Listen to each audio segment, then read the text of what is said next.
203.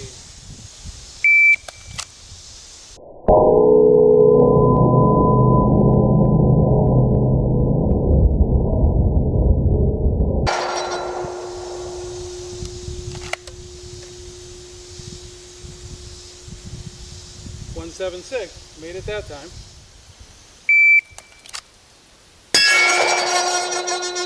Bad hit, bad hit.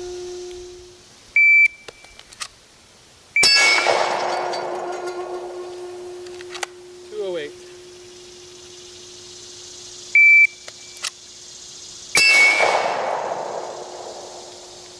.203.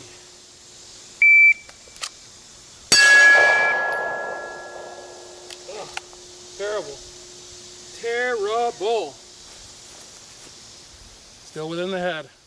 Hey guys, welcome out to the range. Today I wanted to revisit a video that I did. I think I filmed it back in February of 2022. And I just released it a few days ago on like July 10th or something like that. And the video is about why I don't carry a light on my handgun. And a lot of you guys didn't get just, well, look, a lot of the comments got a bunch of people erased permanently and blocked. But a lot of the comments told me that you guys weren't understanding the direction I was going in. So I want to make sure that I cover this again. Some people thought that the issue was comfort with the holster. That wasn't the issue. Some people thought that it was accidentally turning the light on in the holster. So apparently I lack training. Actually, while we're on the subject, I'm going to go ahead and start running my training file off to the side. I'm not quite sure which one of the sides of myself I'm going to put it on, but I'm going to start running my training file on the screen for you guys. Because some of you clearly stumbled on this channel and didn't understand. I'm one of the few people in this industry that has a training file that is expansive, and I'm still adding to it. And I want to clarify this point, because the trend nowadays is partial days or one-day classes. I want to be sure you guys understand. In the last 8 weeks, I've attended, jeepers, I need to count it off. 3, 4, 5, 6 classes in the last 8 weeks. 6 classes. 5 of those were one-day classes. No, I'm sorry. No, I'm sorry. I've attended 7 classes. 5 of those were one-day classes. 2 of those, one of those was a 2-day class, and and the other one was a 5-day class.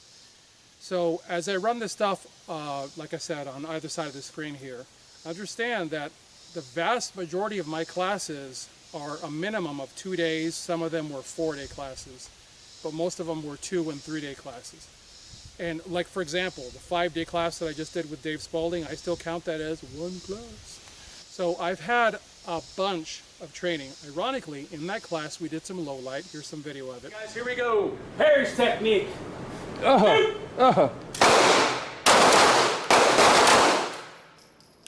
lights off, lights off. Let's do Harry's again. Shoot!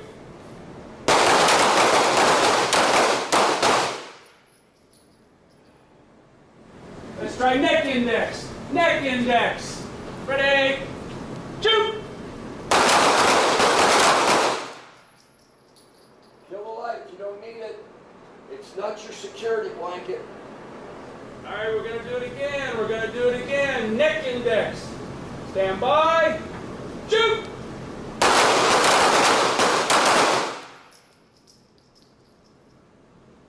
FBI technique. On these 2 different calls that we do, having a different spot. Having a different spot. Here we go. 3, shoot!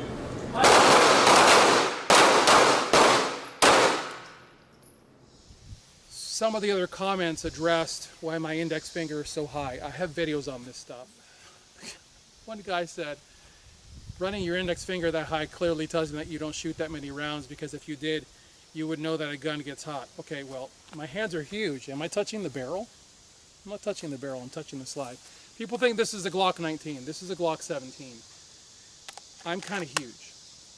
So, I want to make sure I don't get off on the rabbit trails that I don't need to be getting off on, but on this video I actually need to cover some rabbit trails, so we're going to begin here. Okay, follow-up video on low light and no light. Be specific between the two and talk about the difference between a weapon light and a handheld light in conjunction with that weapon light. Yes. Address the rabbit trails comment at the beginning, then use the video from Talent Defense at the end. We'll get to that at the end. Okay, the rabbit trails. Why I don't use a handgun light. I've had too many failures. Actually, we'll stop there for a second. I've had too many failures. Failures don't come from beating things up and calling it testing. Failures don't come from throwing things down the range and calling it testing. Failures don't come from taking light and throwing it in a cup of water for 5 weeks and calling it testing. Failures come from putting light on a gun, putting it in a holster, and living your life. And living your life. And living your life. And when I worked for INFORCE, part of what I did was research and development for the company. I was paid to do research and development for the company. Listen to what I'm saying to you. A lot of you lost your ever-loving minds and you got yourselves permanently blocked and your comments erased because you decided to go for the ad hominem attack. So listen to what I'm saying to you. You may not like the person standing in front of you, but my training, my experience in this industry is irrefutable. And I was paid to do testing and development. And that is what I did. And we found some really interesting things when lights were being lived with versus being beaten. When you live with something for an extended period of time, you will find failure points. Sweat will find its way in places that you never thought it would. Impact, the constant friction of being in a pocket and bumping up against things all the time. By the way, since that video to this video, I'm wearing different pants. Then I was wearing blue jeans where I had the pockets sewn up. Now I carry the lights in the tech pocket of my Wranglers, and pretty soon I'm going to be wearing cool pants, K-U-H-L. And I'm going to have to figure out where to put my stuff in those pants. But now I carry the light and the spare mag up front in the tech pocket, which is basically for phones. And so anyways, and I've run classes. Yes, I've run classes with this setup and it works really well, surprisingly well, to be honest with you. When you're running a reload, you basically go to the bottom of the pocket and you do this motion and you just yank that mag up and it just shoots out of that pocket, because these tech pockets have a kind of a suede lining to them, and stuff just, even if I intentionally will hook it and actually hide it, once I do this to it, hook and yank, well, I didn't do it that time, hook and yank, and the mag comes out. So, and what I find is if I'm not thinking about it, it actually comes out more efficiently than if I'm thinking about the technique. Okay, so getting back on task. I had so many failures with weapon lights that I started going, I'm subconsciously trusting this light to be there for me. And in many cases I was going to training classes, because part of what you do is you go to training classes. Remember guys, this is pre-COVID where the world actually ran properly. And I was constantly in training classes, and I made sure that I was seeking out low light stuff. And so, and by the way, even if you're dealing with a class that isn't low light, sometimes you're actually going to have elements of low light in that class. So you're going to have a chance to do weapon light, handheld light, because for those that don't know, and actually we'll jump to this portion. Let's say I've got a weapon light here. If I'm doing a technique where I'm doing, there are different types of searches. If I'm doing a search by myself, I'm going to be doing different lighting techniques. And this bears noting, last night when I was telling my wife about some of the frustrations that I was having in dealing with some people here on YouTube who just lack any verbal communication skills, we were talking about lighting techniques, and she actually said, this is what I ought to tell you, that if a person who hasn't had official training goes at the problem, they typically go at the problem in such a very simple and pragmatic fashion that you go, boom, there's the point right there. And basically, I was telling her about when you're using a light, when you pop that light on, this light in darkness says, shoot me here. And she says, well, then why don't you just do this? And I started laughing. She goes, what? She thought I was laughing at her. I said, honey, that's the FBI technique. And by the way, I like it because it's legitimate. I'd rather, if I'm going to catch something, I'd rather catch it over here. I'd rather catch it in an arm, in a hand.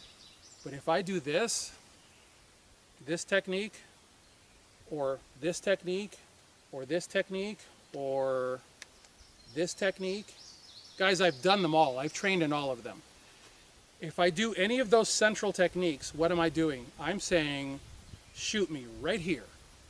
But if I do this, or if I do this, or if I do this, then I'm less apt to catch a round. Not to mention, if you offset the light from where you're looking, you're going to have a better chance of getting your light through that haze of gunfire smoke that blows out in front of you and suddenly stops. Because whether it's summertime or especially wintertime, when you pull the trigger, that stuff that blows out of the front of the gun goes and it just stops and it hovers right here. Because the ground is pushing up heat and the night is pushing down cold. And that stuff hovers right here in the middle, and it's like high beams and fog. You do this through that stuff, you're not getting light through it. So if you put your light off to the side, light goes through it. I know that a lot of you watching this right now are going, yes, I'm getting a knowledge bomb. Yes, you are. For those of you who hate me, I don't care, go away. Hot Pockets, when I was going to low light training with a weapon light, I was spending more time running this light than I was running this light. And we were doing house searches and whatnot, and we were running this light instead of this light because this light requires that my trigger finger be busy. I don't want to keep my finger trigger busy. I want to keep my trigger finger ready to go. So I'm searching for something, and the second I find it, I punch out. Remember, this is the guy who is immediately there. I'm not talking looking for someone way out there. See, a lot of the commentary that I got told me that people didn't understand there is low light and there is no light. There is accidental discharge and there is negligent discharge. There are so many facets to working with weapon lights that the vast majority of the comments in the comment section were so ignorant that so many of you just talked and you didn't know what you were talking about. When you're in the shoot house and you're stacked up with some guys and in you go, you're doing direct action. You're doing a flow search. There's different verbiage for this stuff. You're moving into a space where you are fairly certain you're going to find a threat. So you move through it quickly. You move through it efficiently. You're shining behind objects. You're shining behind furniture. You're moving very quickly. You stack up. You get the squeeze, whether it's the squeeze, the bump, the pat. I've done them all, guys. I've done them all. You go through the next door, and you may or may not get a threat. If the instructors are worth their salts, they're going to give you a lot of no-shoots. They're going to give you a lot of empty rooms because they know you're jocked up, and they don't want you to always have a kill solution or a shoot solution. So they're going to stack the deck on you. I've had it done to me. I've had the guy who was holding the bag of chips now holding a gun. Next time he's holding a badge. Next time he's holding a knife. On and on and on and on and on. I need to keep bringing this back to center, guys. So I was going to training and I was having failures. Failures are always going to be found when you're living with lights. When your everyday carry gun is the gun that has the light on it. Instead of having your training gun, which is going to be a Glock 17 with all the candy or a Glock 19 with all the candy. And then your EDC gun is a 43 or a 43X or a 19, whatever that thin version of the 19 is. And I trained with these guys. Some of the guys showed up with this tricked out piece for training, and then we went out to dinner and the dude showed up with a little pocket rocket. It's just dumb. So I kept having failures. And I talked to a couple of friends in the industry who are also instructors, and they shared with me their experience. And actually one of them I want to share with you, and I'm going to pull up his actual text. I talked with him yesterday. He is a former SEAL Team 6 operator and a former Air Marshal. And I asked him, why is it that Air Marshals do not carry weapon lights on their handguns? I've heard varying reasons, but want to make sure that I get the data correct. And his response was short and sweet. He said, it's never that dark on a plane. we carried separate lights for contingencies. Now, right about now, a bunch of you are laughing because you're going, that's what Abner said. Yeah, that's what Abner said. Okay, so let's cover that again. I'm not saying no light. I'm saying I don't have a light on my handgun, but I do have a backup light. Actually, this is not even really my backup light. Well, it is my backup. This is my fighting light, and this is my everyday use light. This is just a little cheapie from Streamlight, and it goes low, hang on, low, high, whoop, whoop, hang on, low, high, there we go. I don't fight with this light. I search for dropped AR-15 parts. In fact, one of the great uses for a light when you drop a teeny tiny little AR-15 part is put the light on the floor and just move it around with your foot. And when you find that little tiny roll pin, it'll cast a shadow, no joke, it'll cast a shadow about that long across the floor, and you'll be like, oh, there it is, and you pick it up. So you can tell by the condition of this light, it gets used for everything. And it's one of those little rechargeable dealies. And I forget what the lumens are, 200 or something like that. I mean, this light is beautiful. It does darn near everything. You could fight with this light, no joke. I've tested this thing at night. You can easily identify at 10 yards with this light, but I prefer 800 lumens, baby, because if I'm gonna have to PID, as so many of you like to. First time I heard the term PID, I'm like, what the hell is that? Oh, that's today's term. Okay, whatever, PID. If I'm gonna have to identify somebody, I want to give them a whole. Ow! I want to give them a whole bunch of lumens. I got sweat bees out here that are after me. I want to give them a whole bunch of lumens. But, as you heard me say earlier, the second you bap, that says, shoot me right here. So you avoid turning on a light. You maneuver in darkness as much as possible because you do not want to say, shoot me here. Okay, moving on. Not constant. I had enough failures, and I think it was like a whole whopping 2 or 3 failures. And we're talking Surefire, Streamlight, INFORCE, definitely O-Light. What a joke that was. I had enough failures to know that I did not want to be trusting a weapon light on the only weapon that I have, and we'll get to that portion now. As a Tier 1 citizen, this is not a tertiary weapon. This is a primary weapon to us. This is the only weapon we have with us. If we are reacting, remember, there is defensive and there is offensive. If we are reacting to what someone has already started with a firearm, we're kind of in a defensive posture. There's an active killer, and I've got to take a shot, and I'm going into it with this. I'm behind the power curve, especially if that guy's got a long gun, whether it be a shotgun or a rifle. If that guy's got, even if it's a Remington 1022, if that dude's got a long gun, I'm in a lot of trouble. So I better have the simplest setup with the least amount of failures possible. And I also better be in a position where I'm not going to instinctively turn that light on so I can clearly PID him. Meanwhile, he goes, oh look, light, and he instantly turns and he just goes in that direction while you're still trying to get your landmarks. And then someone's going to talk about optics on handguns. Already did a video on that too. And so I realize, because of training and experience, and I'll cover some of the experience as a third shift officer, that light on weapon is not as good as people think it is.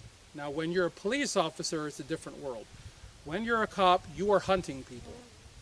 Here's what you guys don't understand. The mindset of a police officer on a traffic stop. Many times, whenever I'd light that car up, my car would be about over here, which is off camera. I'd keep about 20 feet between the person that I stopped and my patrol vehicle.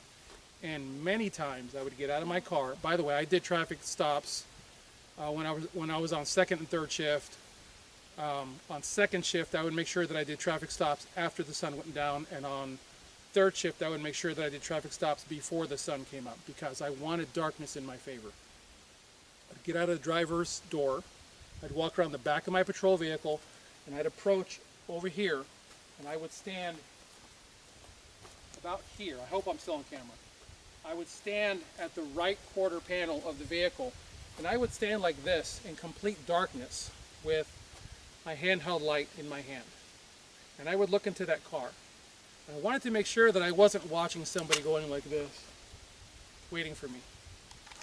And I'm glad to say that I never found that. I did find some hinky stuff. People were doing drugs, doing some issues with drugs, but I didn't find firearms. But that's a technique that cops do because we're hunting people. A traffic stop, especially these days, has kind of turned into a bit of a hunt. And also when you're actually looking for someone, the open door call, the alarm call, you're going into an environment where you're hunting a potential somebody. So in that environment, I would have my handheld, and I would have my duty pistol, and this is before I understood that this is the better position, but I would have it in position sole, and I would have my handheld light, and I'd be moving around and looking for stuff, okay? So it was weapon light, handheld light. They work in conjunction with one another. But when I left law enforcement and became John Q. Public, I realized that mindset had to go out the window. Ask yourself this question. What legal position are you imagining yourself in where you're hunting someone? I'm not talking about a bump in the middle of the night in your home. I'm talking about out in the real world, as people like to say.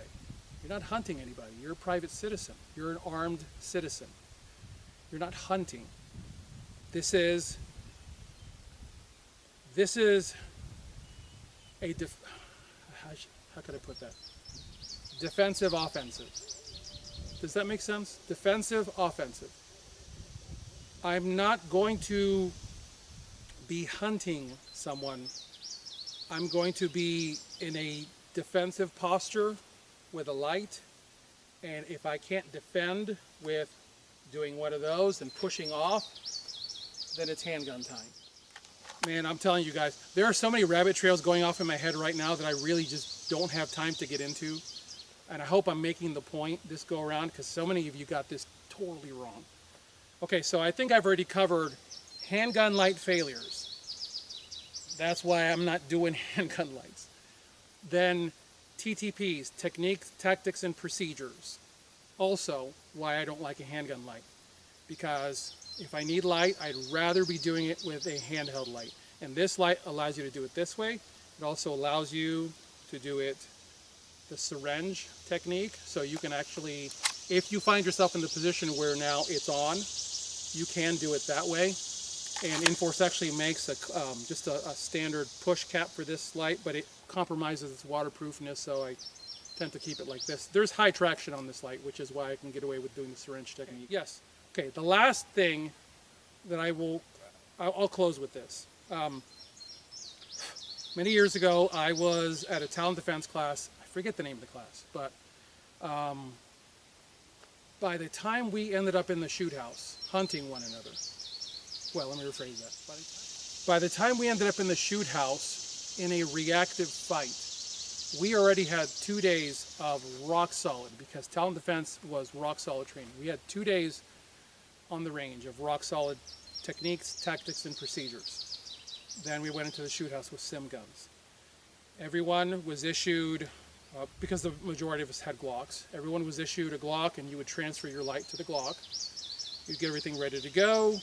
They'd give you 2 mags, one in the gun, one extra. You'd rack it, holster it, a little bit of instruction was given to you, and off you'd go. And you would be told, you're already in the fight. You know that this is a fight. Fight's on, okay? And you'd go at it. And I made it a point with this camera, with that pole, to extend that pole up 9 or 10 feet. And you'll notice when I show you this video, I was in the thick of it. And I got to see everybody's run. And then I went home and I edited this stuff. And you notice it wasn't like there was any creative editing. What I mean by editing is I just put all of them together in a flow. But what I found was, because I spend so much time studying this stuff, the one resounding theme, and you're going to see it as well, is there is no time. There's no time. And in almost every instance where lights get used, those lights say, shoot me right here. and dudes start catching rounds. And if you've never taken a sim round, let me explain it to you. A sim round is very, very tiny, ridiculously high velocity. It will raise blood welts on you that are so bad. Well, like for example, a paintball gun shoots, what is that, 65 caliber, something like that, ball at with 5 pounds per square inch, or 5 pounds per radial inch of impact. A sim round hits you with 25 pounds per square inch. Technically, it's not even an inch because it's a fraction of an inch, so that 25 pounds is concentrated in that teeny tiny little impact zone. And it's like, most people don't understand this. If you put high heels on a 100-pound woman and let her walk across a parquet floor on a gym floor, she'll ruin that floor, because that 100 pounds is concentrated on that teeny tiny little stiletto heel. So when that sim round hits you, it lights you up with a pain that continues to build. It's like when you stub your toe in the middle of the night and that pain builds and it goes all the way up to about here before it finally stops, but it builds for 45 seconds. That's what sim rounds do. In this class, we got turned on one another and we were told, fights on, and this is what you got. Everything we've been doing the last 2 days. Work from the most advantageous position that you can find, get hits, be erratic, move, right? All right, so what we're looking for is upper thoracic cavity hits, headshots, stuff like that. Yep, an arm shot, I don't necessarily want you to quit. All right, leg shot, I don't necessarily want you to quit. Excellent. All right, now look, this is totally offensive, right? So you can use the weapon mind lights here. This is a fight, you know it's a fight, it's already started. So you don't have to worry about the handheld if you don't want. All right, here we go. We ready? We ready? We ready? From ready gun? Yeah, we'll start at ready gun and I'll holler out when to fight.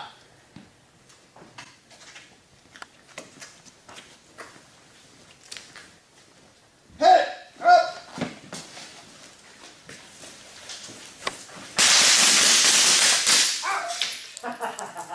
Oh! Lights on. Hit it, Greg!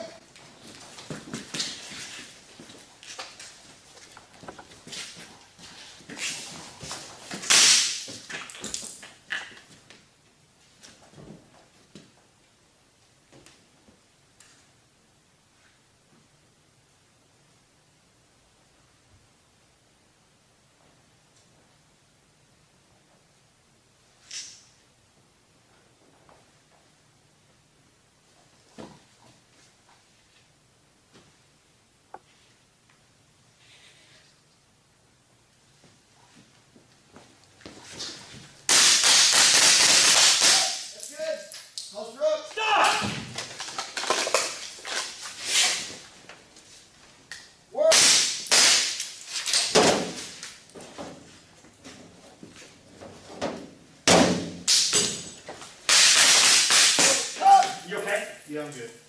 Lights! Wait.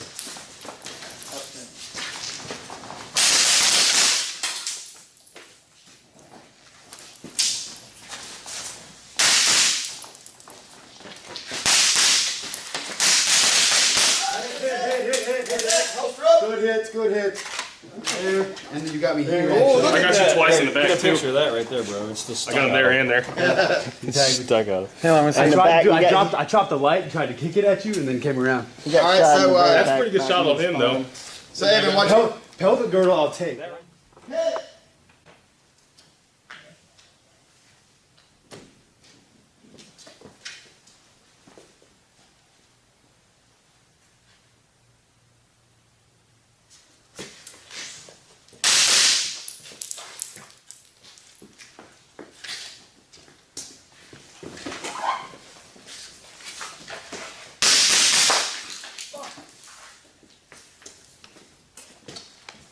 That looked like a pretty good hit. Where's that? in the arm. Alright, keep going. Hurry up, hurry up.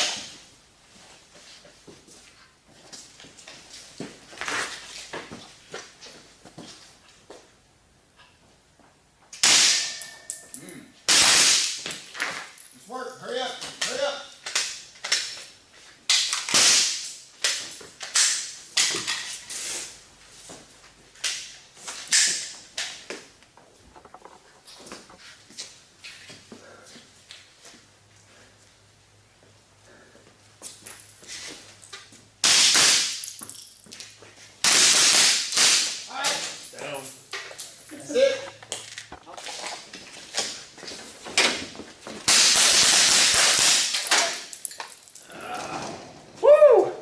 Smoked me good. You got me pretty good too.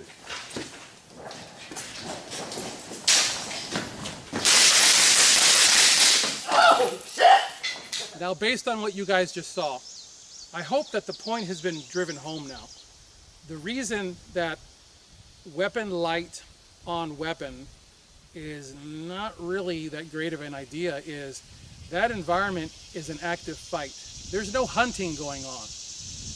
A lot of what you're seeing, the reason that we were rotating around one another on that vehicle is because we were told we have to stay in the area. But the reality is, if you're hunting me and I'm trying to react to what you're doing and I'm trying to get an offensive posture to what you're doing, this is the least of my focus, okay? This is the least of my focus. This is going away. This is coming out, and I'm going to have to figure out where you are.